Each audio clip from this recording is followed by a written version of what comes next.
head over to nationalpensions.com. With the 412(e)(3 plan, your future is in safe hands. Retirement planning never sounded so thrilling. Perfect for small business owners who like their finances as predictable as Monday mornings. Stable contributions, ironclad guarantees, and serious tax advantages. It's the trifecta of financial security. And with National Pension Partners, you get a team of brainiacs, attorneys, CPAs, actuaries, ensuring your retirement is as secure as Fort Knox. Oh, did we mention the free consultations? That's right, you get a personalized expert proposal with $0 down. So, if you want a retirement plan that's as reliable as your morning coffee, head over to nationalpensions.com. Because when it comes to your future, boring is the new exciting. Retirement planning never sounded so thrilling. For more details, check out National Pension Partners at nationalpensions.com. Retirement planning never sounded so thrilling.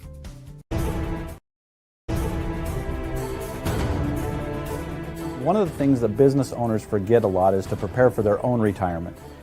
Hi, my name's Nick Palavita, and today I'm with a very special guest, a certified financial planner, a chartered retirement plan specialist, and president of National Pension Partners, Max Truliette. Max, tell me what you do at National Pension Partners. Well, Nick, we help successful small businesses and professionals put together retirement plans that provide them the maximum retirement benefits and big tax deductions at the same time. Well, how do you do this? Well, we get on an internet conferencing system with the client. We review their goals, what they want to accomplish, and then put together strategies to help them in implementing a retirement plan that benefits them, not everybody else. Well, that sounds really good, but how much does this cost? Well, it's really not bad because the first consultation is free.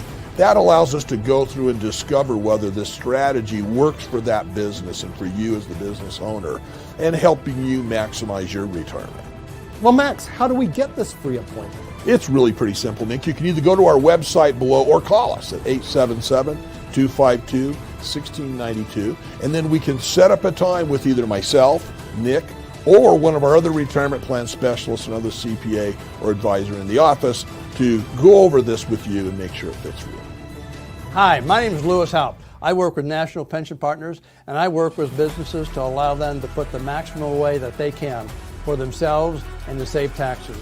Hi, I'm Brad Coyle, and I'm the brokerage manager at National Pension Partners. We're always analyzing plan fund choices in order to ensure the participant's success. If you want more information on how we can help you and your business put more money away in a retirement plan than you ever thought possible, contact us at the website below or call us at 877-252-1692.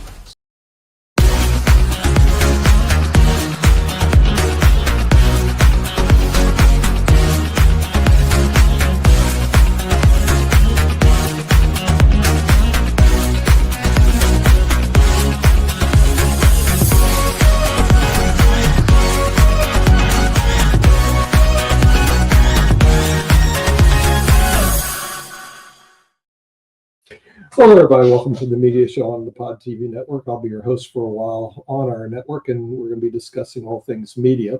Pod TV, we're going to be bringing in, looks like, a couple new shows this quarter. We're working on that. One will be a sports show, which we've never had before, maybe two sports shows, and another news show. But with that, we do have our guests from around the world. We're going to bring in Sri from the World Talent Economic Forum in Bangladesh. I don't know if he's got any new shows that are going to be coming in from Bangladesh or Asia.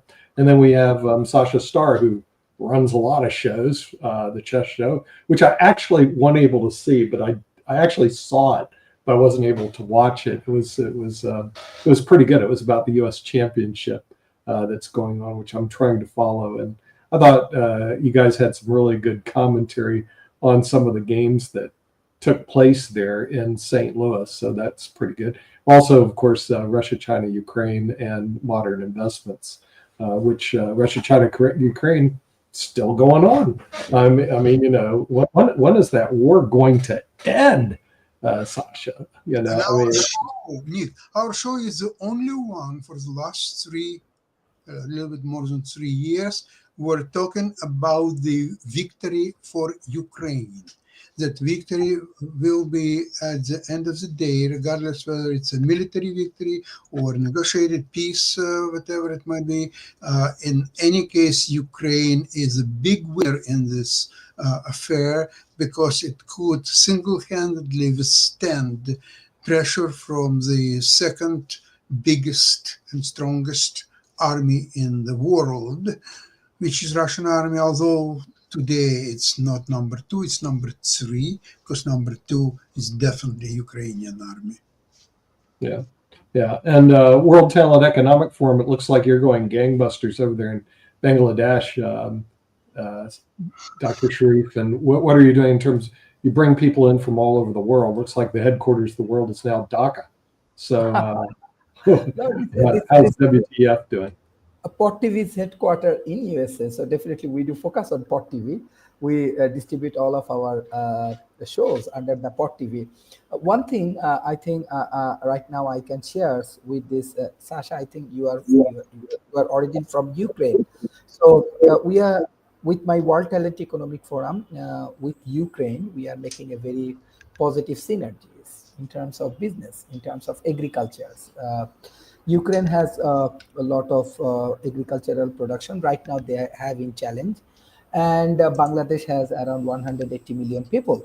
So we are making a synergy in the agricultural sector. Besides that, United Nations are discussing with Bangladesh Army. They want to utilize, or US want to utilize Bangladesh Army for UN protections and all of the things. This may be the positive things around the world, how we can grow besides this shows and everything. But for media, I just want to say that already we are introducing Pod TV in different part of Bangladesh, in India and South Asia. We are getting very positive response from the people because Bangladeshi people like this kind of talk show.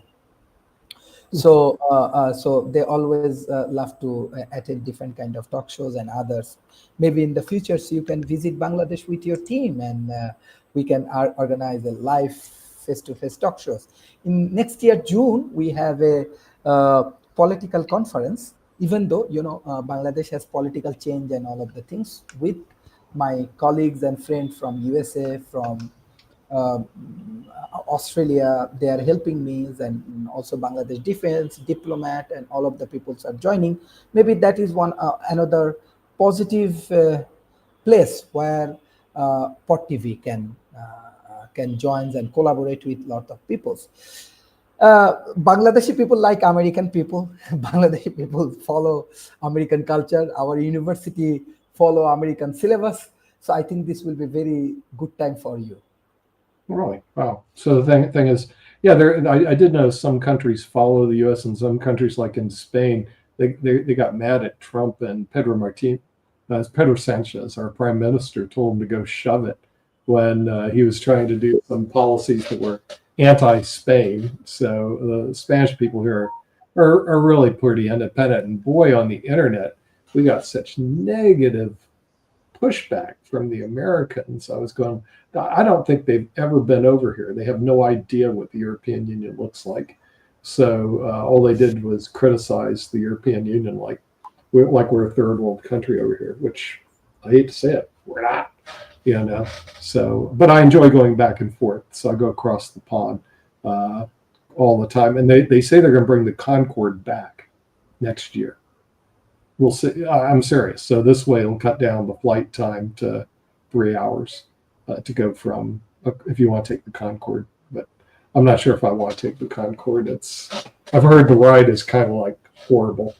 But, is it the Concorde, the original model, or it's something else similar? No, it's going to be an updated Concorde. And then there's another U.S. Company that's actually trying to develop a supersonic jet that is super updated. They also brought in the 777X, which is supposedly to replace the Airbus 350 or even the Airbus 380. It's going to be a pretty good plane. Hey, Nick, y'all have something in Spain that they've been trying to get here, as Jacoby can tell you, for decades and everything like that, but sometimes the politics gets in the way and all along those lines. So if you had the chance yet to ride light rail in Spain? Because I know they've been trying to get light rail here in various parts of the United States. I know they've got it in California, they've got it in other places, but North Carolina keeps still running into resistance from corporations and colleges and other places like that. That's because you're backwards. I ride the rail every day here, Mark. I mean, the thing is, yesterday I was on the rail up into La Roque, and then the day before I went to places in Barcelona because they have a very good transit system. It's not like what you see in the U.S. The only one who's close is Manhattan, New York, and that's close, but no cigar. So here, the Spain actually has the second best railway system in the world, only behind China. Seriously. So the U.S. is so antiquated. They even made fun of it on some of the Spanish websites. They should show the Americans with the caboose, and they have the Chinese with these high-speed AVE trains, which is what we have here in Spain. So no, I don't have a car. You don't need a car. You just take light rail.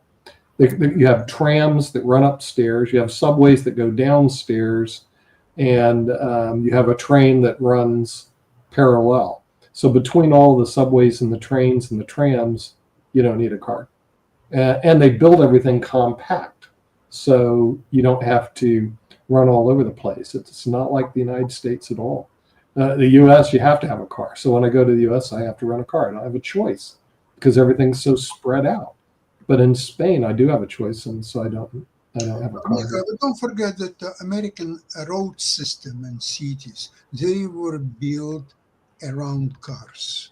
You're right. The road system was built around cars, right? And the thing is, there's some cities that right now, like in Seattle, where I'm from, Sasha, you're in gridlock during rush hour. You can't move anywhere. You bring your car out and you just sit and you wait for 5, 10, 15, 20, 30 minutes. Then you move a little bit, you wait for, I'm not kidding. And Seattle actually at one time had a monorail, one of the first monorails that went 1 mile. Then they decided not to do it. And now you got this trash. So, you have some very systemic problems, extremely poor leadership in the United States. And so you're kind of a backward country. Nick, I have a question for you. Why do I have a backward country like that? What, Nick, I have a question for you. What's your plan with Pod TV? Oh, what's the plan with Pod TV? Yeah. Only the shadow knows. That's a very good question. Well, the thing is, I'm actually looking for other distribution centers. There's 2 of them out there we've been discussing, because right now StreamYard is limited to 8 places that we can go to, so it has limitations. So I'm working on trying to get them to 30 places. When I'm saying that, you can go to wonderful channels like Rumble, which would be very interesting, TikTok, which we go direct to, and a bunch of other ones. So what I'm looking to do, and there's a lot of them out your way in the eastern parts of the world that I'm not even familiar with. It's like Spain. They have all these distribution channels, but you don't know what they are. So the plan is, and it's just going to take time, is to go through, because no one has a roadmap to this, which streaming service has the best distribution points. StreamYard, which we use, is limited to 8. Then we put on Roku, which I think you do the webinar, you can actually go above 8. Yeah. Which one? What Kim has been talking about with the webinar feature and everything, I think you can go Yeah, above 8. yeah. But the thing is, it's mainly to increase the distribution points, Dr. Shreve. So you end up getting more viewers because you're in more channels. The places that seem to be blocked are cable TV, almost impossible to get on cable, and almost impossible to get to the 3 majors in the United States that don't exist here in Spain. That's CBS, NBC, and ABC. They don't even you don't even get them here in Spain. No one knows who they are. The only 2 major channels that come into Spain are the BBC and CNN. That's it. If you're not BBC, CNN, they're not here. Nick, it looks like we've got a major story that's breaking that has to do with, and maybe they'll open up the web and everything, but it's your favorite people, lawyers, and it was actually reported early today in Bloomberg, but it says thousands of plaintiff complaints, millions of pages of internal documents, and transcripts of countless hours of depositions are about to land in U.S. courtrooms, threatening the future of the biggest social media company. So the blizzard of paperwork is a byproduct of 2 consolidated lawsuits accusing Snap Incorporated, Snapchat, Meta Platforms Incorporated, Facebook, and Instagram, ByteDance's, LDD's, TikTok, and Alphabet Inc.'s YouTube of knowingly designing their platforms to addict users, allegedly resulting in youth depression, anxiety, insomnia, eating disorders, self-harm, and even suicide. They said this litigation has been brewing for more than 3 years and has had to overcome numerous hurdles, including the liability shield that has protected social media platforms from facing user harm lawsuits. But it looks like that might be coming to a head, and they might be actually getting to the courthouse and everything like that. So does this mean that we're going to have a break of certain monopolies and everything along those lines? Because those are some big companies that are about to be slapped with a very big lawsuit. Yeah, I don't know, but I'll tell you, let's say in the streaming media world, the 2 big mahafs, as they would say in Yiddish, are the YouTube. They have tons of people, and then Facebook. They have tons of people. In other words, it's almost impossible to break the chain of Facebook and YouTube. And they do create now reels and the algorithms to once you put on something that you like, or they try to bring more of it for you to see. So if like Jacoby likes the Miami Hurricanes like I do, and he sees one of the reels of Miami, then they're going to see more and more Miami Hurricane stuff will come on. So he watches more and more of it. So I think it's the same thing, Mark. If somebody gets into a thread that's depressing, then they're going to get more and more and more of that stuff thrown at them, because their goal is to keep your eyeballs watching this stuff. And see, we don't really have that goal. I need to say that. If they don't want to, look, I like to watch the chess show. Okay, so I watch Sasha's show with Dan Fleetwood and Ken Reagan. I think it's great. But other people don't want to see it. I'm not going to force that down their throat. You know, I mean, that's kind of like ridiculous. Yeah, but apparently, and maybe just hope you got some thoughts around this, but the social media companies have filed multiple motions to dismiss the cases on the grounds that something called Section 230 of the Communications Decency Act prevents them from being held accountable for content posted on their site. Haven't we been held accountable for content posted on our site? 230 is your big, easy way out. When I first got involved in it, it was really weird. What happens is 230 was passed, obviously, by big tech, and it gives basically immunity towards streaming services. So the thing is, if we're like, what are we, Pod TV, we're a streaming service and we put on a lot of different shows. And the company that owns Pod TV, which is IBM TV, International Broadcast Media TV, during our prior days that some people remember, we were IBM TV until IBM ripped our URL away. But anyway, the thing is, they're immune from prosecution under Section 230 because they're a platform that allows for distribution. Now, here's what happens, just like any law thing goes on. They can make the other attorneys can try and make arguments that said, oh, no, you actually control your distribution, control your content, blah, blah, blah. So they'll spend time in court, I believe, relating to those particular arguments. Not only you control it, you manipulate it. So be what the judge says. I mean, 230 is really your way, is your exit out in the event you're sued. You just say, hey, all I'm doing is providing a service.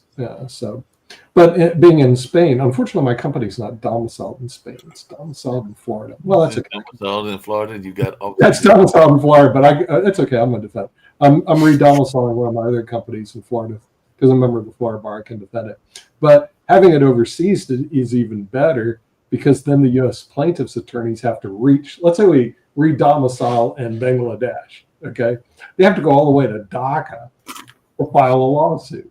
I'm serious. And they may not find the Bangladeshi government to be very sympathetic toward. Well, speaking of the government and media, there was a major story that was last week, and I know folks may have thoughts around this as well, but media outlets, including Fox, which a lot of people would say is one on the right, and CNN, which some people may say is on the left, or at least on the middle and everything, don't want to sign the Pentagon's press access rule, because that's one of the latest things that Pete Hegseth was doing, was he wanted to limit what access people had to the Pentagon and other things within the Defense Department and everything like that. And apparently they don't want to sign this rule because it's going to be a rule of how they will govern themselves when they're going to the, what is it, Department of War now? Even though the big sign that I'm looking at right now still says Department of Defense. Yeah, that could happen. Yes, Sasha, you have a comment. Nick, I'm wondering about something. I have 3 shows on Pod TV, but they're so different that I sent to my friends, my audience, I sent them links to my shows. And some people who like chess shows, they are not interested in Ukrainian or investment show, and vice versa, same thing. Sure. So I'm sending some links to one audience, some links to another, and yet some links to a third audience. There are few people that, for example, they like modern investing and they like Ukrainian show, but they don't care about chess show. Okay, so that's all understandable. So, Nick, I think there might be a fundamental problem to plug all concept of Pod TV with its 60, 70, 150 shows into some kind of a place, whether it's, I even don't know where you could theoretically plug it all in. I don't think that such situation probably doesn't even exist. Maybe I'm wrong, but this is the way I feel it. You have a good chance to plug in individual shows based on its merits, production quality, the subject to be discussed, and so on. There are probably chances, but to plug in all Pod TV concept to somewhere, just give me an example. You know, Sasha, we actually do that on our Roku channel. So all the shows broadcast in a loop on the Roku channel, and the Roku channel. What? What's the benefit to anybody? Well, that's the whole point. That's the thing as I brought up. I'm going like the Roku channel, which people don't know is very expensive to set up and maintain, and it's a streaming channel that anybody goes into Roku can find Pod TV. It has its own icon, just like any other place, and they can find it. But I don't know about the efficiency of that relative to another way of doing this, which, like, here's what I do with the chess show. When you produce it, I redistribute it to all the chess groups in Facebook, and there's only 1 or 2 in LinkedIn, so it doesn't go too far in LinkedIn. LinkedIn doesn't have one, but in Facebook, they have tons of chess groups. So what I do is I redistribute to all those chess groups. Unfortunately, there's no way right now that I know of that once you produce your chess show, it will automatically go to Facebook chess groups. It won't do it. So it'll go to Facebook, and then from there you have to redistribute it to the Facebook chess groups. And that's where you get a bigger following. But here's one of the problems with Facebook. Now you get a report. Well, how many people actually saw it? Nobody. Yeah. Okay, and the only ones I'm able to get reports for the Angry Geeks and the Timeshare Show. I don't know how they do it, but they get like tons of followers on Facebook, and I get reports. I also get reports from Dr. Sharif's World Talent Economic Forum. They get tons of followers, but when it comes to distributing through Facebook, Sasha, you can go to Facebook groups and distribute. Then you say, well, how many people actually watched it? And you won't know because they don't give the metrics. The other thing is, if I distribute it too much, they stop it because they think, hey, you're using it as a advertising tool. Yeah, it's an advertising. You use it. I know. And everything like that. But I do have a question for Jacoby because he's in the space and everything along those lines. But maybe Jacoby can solve it. I can't solve. But there used to be a time, and maybe this is the solution we're looking for and everything. And I remember a time that I remember there being aggregators. Jacoby, are those aggregators still out there that would actually arrange for a scheduled time for the show to go out? I'm thinking about like Hootsuite and a number of other things that used to exist where you would have aggregator forms and everything. And do those things still exist that Nick could use if he wanted to use them and everything like that? And an aggregator to push out information to all the different social medias. Is that what you're talking about? Yes. You're using that with StreamYard. That's all StreamYard is. It's the same thing with Restream. Restream is an aggregator. It pushes this video to where if you look at up at the top, it tells you where it's going. That's all Restream and StreamYard, and that's all they are. You getting but I thought that I remember there used to be aggregators for what Nick does, which I don't think he uses, which is aggregators for post. Like, because that's what I thought I remembered. Yeah, you get Hootsuite and all the other stuff. I mean, it's the same thing. That's I think this all goes back to what Dr. Sharif is asking. What is the point? What are you trying to do? Yeah. Because if you're not, if the goal is to create a TV station or a TV brand new TV thing that people are going to sign up for, that's completely different than, hey, we're going to create a podcast setup, or hey, we're just going to create a section of videos that we're going to run with. If you have no I want Nick to come back on, but where you want to go, the Angry Geeks, they created a podcast. Mm-hmm. That's what they do. Dr. Sharif has his podcast. He set up and he's riding with it and doing his podcast the way he does his podcast. What is Pod TV? We don't know. That's the nebulous thing is, hey, it's whatever we're going to decide it is at this moment. If you don't have any idea of what you want to do with it, then it's hard to figure out what the solutions are. That's like saying, hey, I want to go somewhere. Well, I mean, if you look at their description, they describe themselves as a Pod TV network, which means that you are implying that you want to be that doesn't mean a network. No. That doesn't mean anything. Saying I'm Pod TV network doesn't mean anything. That doesn't tell me what you want to do. There are podcasts that call themselves networks.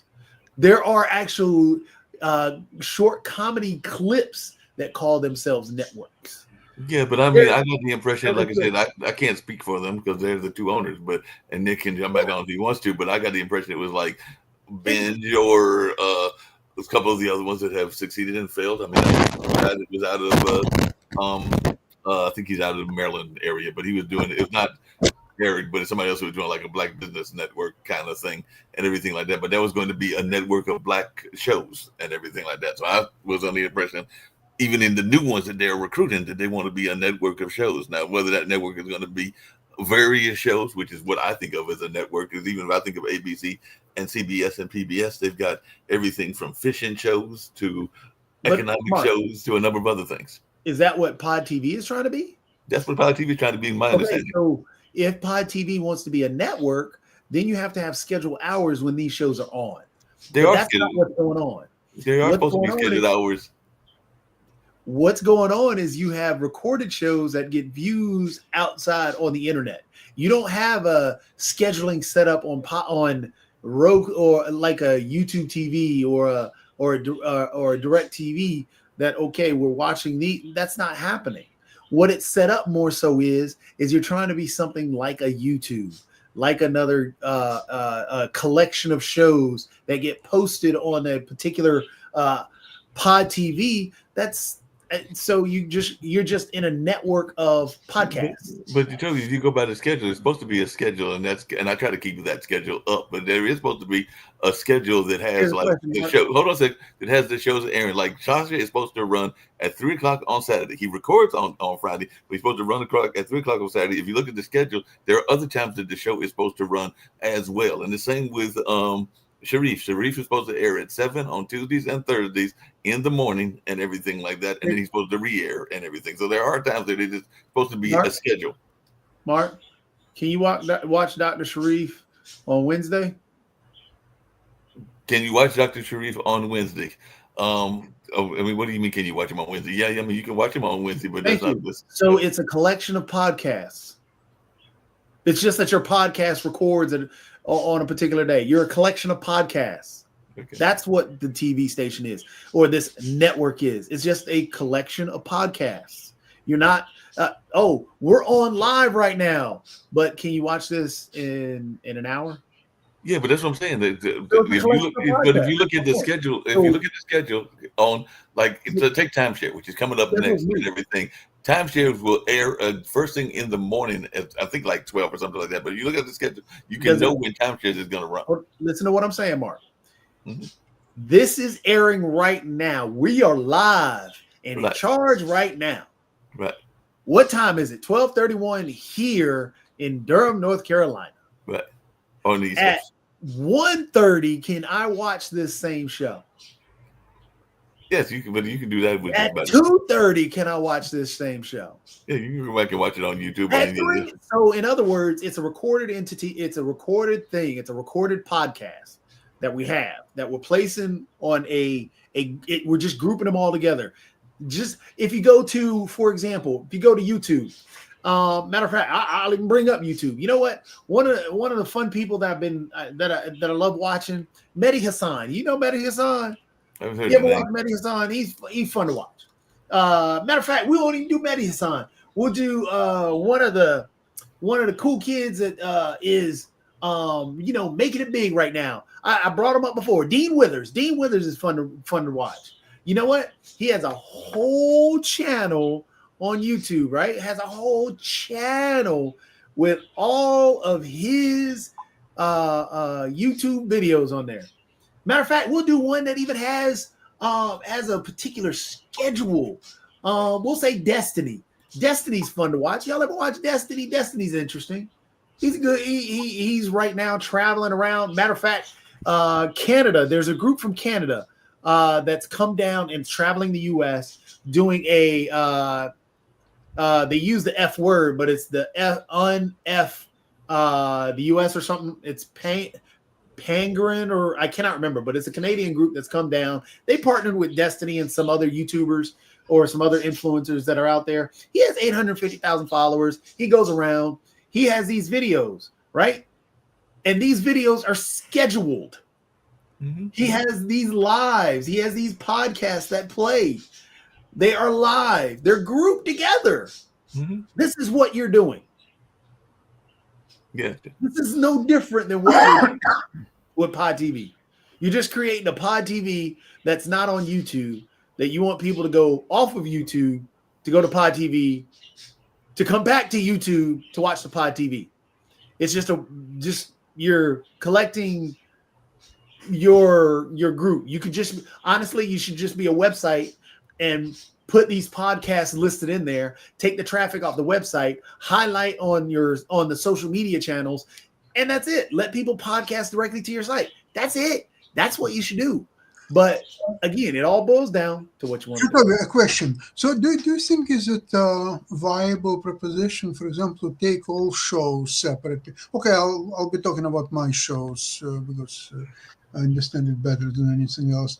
Let's see, and you put them on YouTube channel only. And you run these 3 shows, they can rebroadcast at any time and so on. And because YouTube, appears to me much more popular than Pod TV, for example. So a lot of people simply going on YouTube, and because YouTube gives you right away all kind of options, what you want to see, what you might be interested to see, and so on. So you might get actually much more audience this way.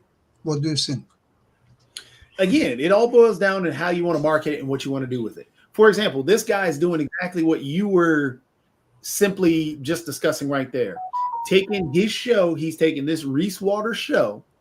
He started out with maybe about a couple hundred followers on YouTube, even less than that on YouTube. He also posts it elsewhere, but he does his podcast. As you see, he sets up a premiere, which is what you're talking about, Mark. You have a premiere. Oh, at this particular time.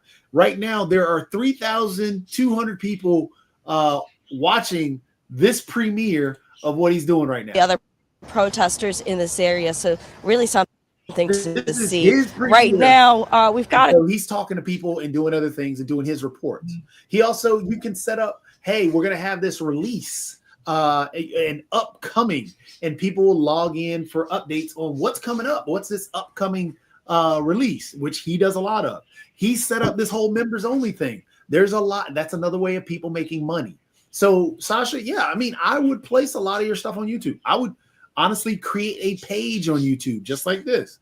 Create your page, have it situated on there, have it on there, and you know, having your playlists so people can come through and click on, hey, I want the playlist of this. Same And I thing think with that's somewhat. podcast. I think that's All somewhat of what it. Rick has done on the network, but Rick can explain it better than I can because, like I said, he's got people that are in California that are part of this trade and everything. So one, he got the models, which have been very good and everything like that. But he has somebody that, Rick, correct me if I'm wrong. Don't you have somebody on your? I won't say staff. Adam, That's not we a got good Adam word. who's just helping with the show and trying to. We've been week by week for the past 3 sets of shows. We've been trying to figure out how to revamp the show to make it stickier, and so far we haven't succeeded. Because we've looked, our demographic is 100% male, but I'd say that that's not too far from the demographic for a lot of pod TV shows. But we've got no new subscribers, even though we've added a bikini girl. Right. People drop in and they stay for 1 minute and they figure out, well, this isn't something I can beat off to, and they leave. I don't even think it's that. It's not about beating off to or whatever else. What it is a matter of finding your niche audience. And this is what, again, all these people on YouTube, yes, there are YouTube has close to 900 billion followers or something like that, some crazy amount. Yeah, it's a crazy amount because even when me and what they do is they sometimes, I mean, it is a matter of luck, but also it's a lot of plugging away. And definitely a lot of plugging away and everything. But just really quickly, hold on real quick, Mark. Let me finish. Yeah. And if you see what this gentleman did, if you see he's got Instagram, Patreon. You need a Patreon, Sasha. Go ahead and set up a Patreon to where, hey, I'm going to give you, if you give me a particular amount of money, one of the biggest ones that does it, Star Talk Radio, they have their own setup. Their Patreon is, you can ask a question to us live on air, or we'll take your question and answer your question live on air about sciences and everything else. So he has a Patreon that gets you extra stuff in the background that you cannot get on your regular YouTube channel or your regular channel that you have. He also has TikTok. TikTok, what you want to use is TikTok. You want to get out those quick, punchy videos. Those quick, punchy videos is what gets people interested. So if you have a quick stock pick, set up a TikTok. Hey, I got a stock pick for today. Boom, put it on TikTok. Put a 30-second video of you picking a couple of stocks and seeing what you did. Yesterday, people pick that up, and that's how you get followers. Same thing, and that goes on your Twitter. You send people straight to that TikTok video that you made. The more views you get on TikTok, the more money that you can potentially make. And then if you go and then throw that into your Patreon, where, hey, I'm going to give you some special tips on stocks if you just donate to this Patreon, and I'm going to teach you how to do that. You make money off of the Patreon. That's your marketing. Patreon is basically, it's your own business. And then just like this gentleman did on that website that he created, he has his own, cups and everything else. You create your own logo. But again, it all goes back to what Pod TV wants to be. Well, supposedly we have that, and Brandon's supposed to be running that, but it's not maintained. But it's supposed to be a store that is there.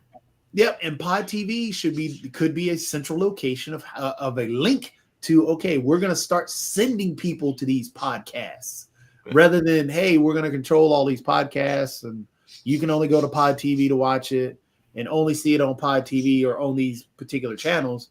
Because if you look at the top, Sasha, I don't even know if it's being distributed to a YouTube channel that you have. So therefore, do his personal YouTube. I mean, most of the shows are, but I don't have access to his personal YouTube. We've talked about that and everything. So it's just a matter of having your YouTube channel. You can use StreamYard, which a lot of people, again, StreamYard is just an aggregator. StreamYard sends it wherever you want it to go. StreamYard is not a TV station. It doesn't claim. It's the same thing. You can use Restream. Restream is the same thing. And it just gives you the options of bringing on guests, taking off guests. If you learn some the other parts of it, which is tinkerish for younger group, that's dealing with OBS and a whole bunch of other stuff. Right. But truthfully, just use StreamYard, set up your YouTube channel, send everything there, create your logo, set up a Patreon, set up your socials, use Pod TV to, send it to your YouTube where anytime you're on anything, then you get copies of it. Then you start to chop up what you're talking about. Right. And on like this show, You can edit it out. Hey, this is the show that I was on, and I was talking about this, and I want to show everybody. And you can actually do commentary about what you were talking about, and then expand on what you're talking about on your own channel. That's the way you actually really make it big. It's a legitimate business. Thank you. Very interesting. Thank you very much. Yeah. How much does this Reese guy make off of all his stuff?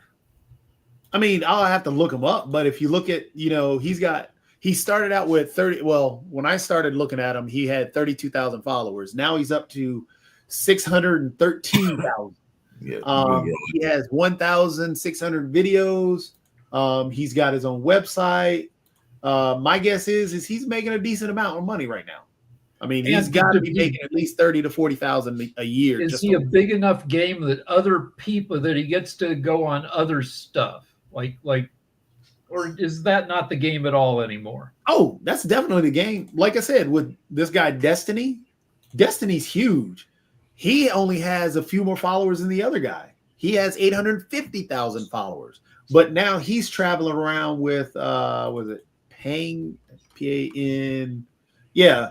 But to your point, Toby, if I had Sasha's website, and I don't know if you did this, Sasha, I don't even know if Jonathan did it, but when y'all were on Jim Peters' show, and Jim Peters got his own popularity with a certain crowd and everything, then that can actually go on your website and everything. Because I can tell you that everybody that I've interviewed, including probably this guy this morning and everything, has reached out to me. I mean, the conductor once, the one I was talking about, that I interviewed him on Online Dinner Party, that was doing the symphony show here in Durham and everything, but he wants that interview so that he can put it on the symphony website and he can put it on their information. Because a lot of times people will ask you, just like Jim Peters did, do you mind if I cut it up and everything like that? Because that's a question I get asked often when people come on the show, whether it's people that we've enjoyed, like the political people, whether it's authors or healing artists or whatever, or healing people in the healing practices and everything like that. But they've all, I'd say almost to a man and a woman, they have asked me for information so they can put it on their personal websites.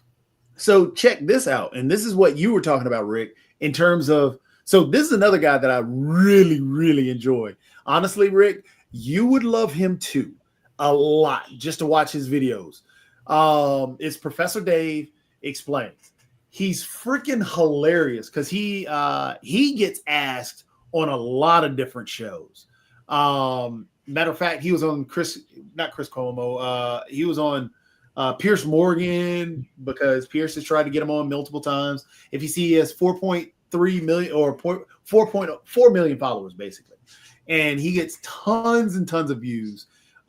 He had a whole, as I was talking about, Sasha, where, you go on different shows and then you come back and then you commentate. He was just recently on this debate dealing with anti-vaxxers. And that's the question I was going to ask you, related to Sasha's show, related to Rick's show, related to a number of other shows. Last month, that's part of the information before you've played and everything that has come up with one of the founders of the network. It's not the one that's in the background, but the other one and everything, the young lady and everything along those lines, is that YouTube has a habit, if you get controversial and you say controversial things, that they will then yank you. And that's why I think that there are certain people on this network that are not big fans of YouTube, because there have been shows that have been pulled because of what they have said about Ukraine and Russia. That being one example, or they said about sex, being like what Rick's done. So every social media platform does that. There are particular words you can't talk about. Right. If you talk about trans issues, you're getting pulled off of TikTok. If you go into rape and everything else, you're gonna probably get hit in YouTube. So there's actually one of these younger YouTubers that uses the word grape instead of the word rape. Really? If the algorithm hears the word rape, yes. We said rape several times last night. Are we going to be in trouble? Well, I mean, it's the algorithm, and it may get dinged. But knowing these things and being more knowledgeable about them, you can work your way around these algorithms, just like that kid has done when he does these discussions with a lot of the Trump supporters, and he's trying to talk about the situation with Donald Trump and uses the word grape. The algorithm's not going to pick up the word grape. So with this gentleman here, he doesn't really go into those algorithms as much, because he's talking about science. and he was talking about an anti-vaxxer. And he was, again, Sasha, he was on a debate stage. It was recorded, it was videoed out and everything. And this is what I think you would be great at. It's coming back with background commentary on extra things that you wanted to talk about, especially dealing with the show that you're on, dealing with stocks.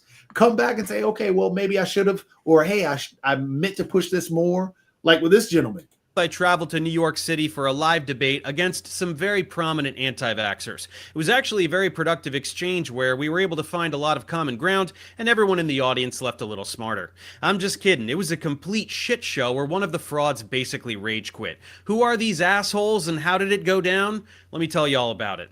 So this event was part of Pangburn anti-RFK tour, which at first was just supposed to involve me going to a few cities and debating people in the audience about RFK's policies. I thought it would be a good idea to involve someone who has more experience than me with the primary literature on vaccines and epidemiology, so I suggested Dan Wilson of the channel Debunk the Funk, since he's a working scientist in a relevant field, and he has experience debunking anti-vax frauds. The first stop was New York City, and everything was set to go, but then we were told that anti-vax Steve Kirsch was willing to debate us on stage as the main feature of the night, though he wanted a partner as well, and he settled on Pierre Kory, the disgraced former doctor who made a fortune selling ivermectin. We agreed, knowing that it was a golden opportunity to shit on some worthless frauds who have had it coming for way too long, and with that, the lineup was settled.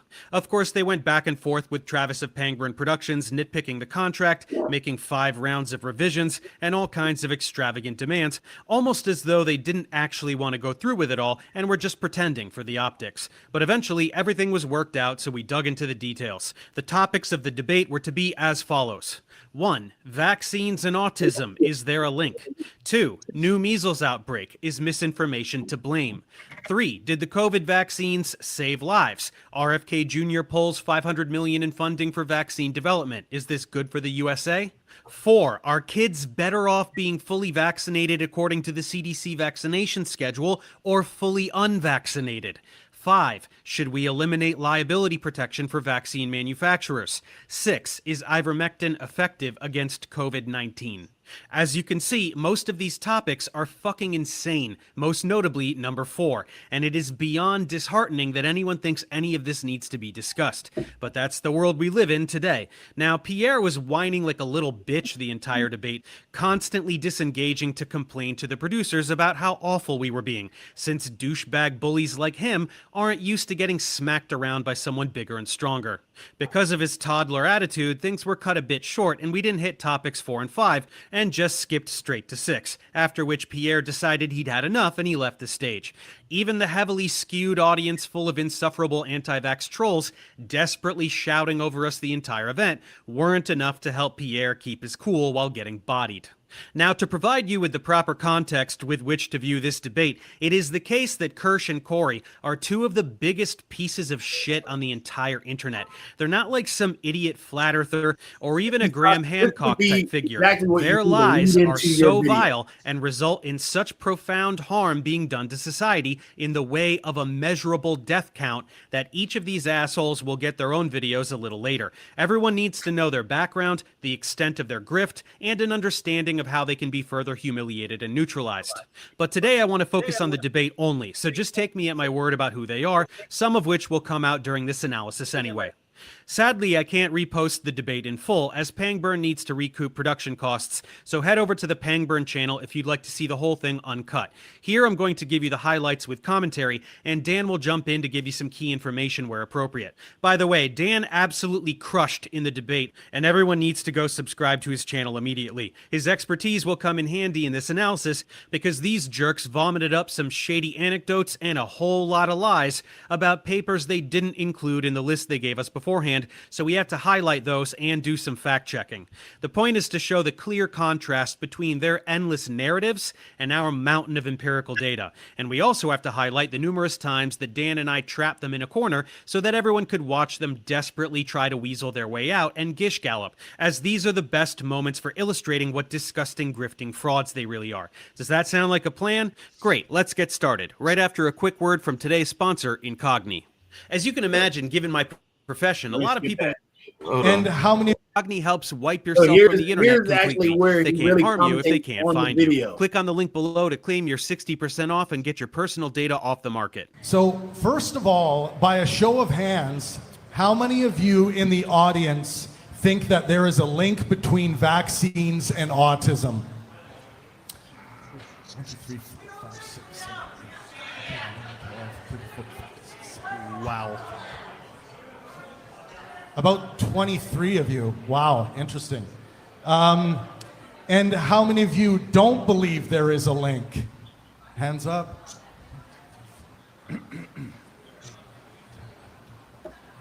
Yeah, this should give you an idea of the crowd we will be dealing with throughout this debate. To put it nicely, morons. Okay, so I cannot tell you how disheartening it is to hear so many people still falling for this vaccine's autism bullshit. It started with Andrew Wakefield in the 90s in the retracted Lancet study, and it's been a plague on mankind ever since. No matter how many studies are done, no matter how many hundreds of thousands or millions of children that are studied, where absolutely zero correlation is found, anti-vaxxers continue to push this myth, which is absolutely insane and utterly unfounded. Not only is there zero data to support this link, and a mountain of data disproving the link, it also just completely betrays any understanding of what autism even is. Autism is an inborn, genetic-based neurological condition. You can't catch autism. You can't get autism. You are born autistic, and then symptoms show up. So, no, I just want to. People. Oh, yeah. So, all right, just kind of off the topic of the media thing, and to talk about. There's crazy news out of MD Anderson in Texas, which is maybe the nation's premier cancer treatment and research institution. People who got vaxxed against COVID, getting cancer immunotherapy, survived at twice the rate of people who didn't get vaxxed. Getting vaxxed against COVID helps you survive cancer. It's fucking crazy and awesome. But 2 years after these people got immunotherapy for very serious, hard to treat cancer, twice as many of them were alive as people who did not get vaxxed against COVID. Yeah, just really quick, because we only got a few minutes to go and everything like that. One thing that Sasha says all the time, which is going to be interesting in this notion of all three of your shows, Sasha, is that some of your shows are very educational. I mean, Ivan does a great job, whether people agree with him or not, of providing a Ukrainian point of view with the Ukrainian media with those videos that he does at the beginning of every show. I mean, he does an amazing job of picking those videos and of them adding to the context. So it's a very informational show. The same with the chess show and everything. But one of the things I've heard you say, and I don't want to put words in your mouth, so I said that earlier on another show and everything, is that you don't consider the yourself necessarily a teacher on the investment show. Like a lot of the tips that Toby was giving you was how you could help other people invest. And I don't get the impression from you that you consider yourself an investment coach. Is that correct and everything like that? I'll tell you that, for example, a few days ago, Adam Lamprella approached me and he wanted to buy 1 or 2 stocks. What I would recommend.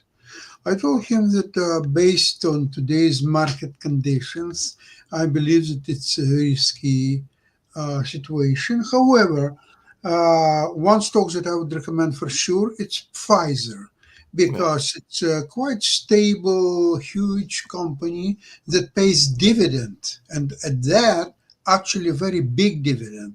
So something around over 7%.